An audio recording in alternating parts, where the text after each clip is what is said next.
Hi guys, good evening. Kung bago ka pa lang sa aking YouTube channel, please don't forget to subscribe. For today's video po, pumunta po ako sa aking dentist kanina dahil kailangan ko lang bumalik. Actually, late na po ako eh. Kaya pumunta po ako ngayong araw kasi papalit po ako ng rubber ng aking braces.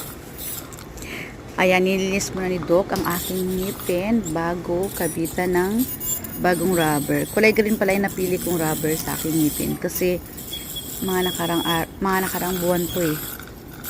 Para na-try ko na lahat ng kulay eh. Yung green po ngayon kulang tinray. So, sabi ko kulay green ang aking gusto at yun ang kanyang ikakabit sa aking ngipin. Siguro mga 1 hour lang naman ako nilinisan tapos kinabutan ng rubber yun. Tapos after nyan, bumalik ako sa school ni David para susunduin siya. Yun lang po,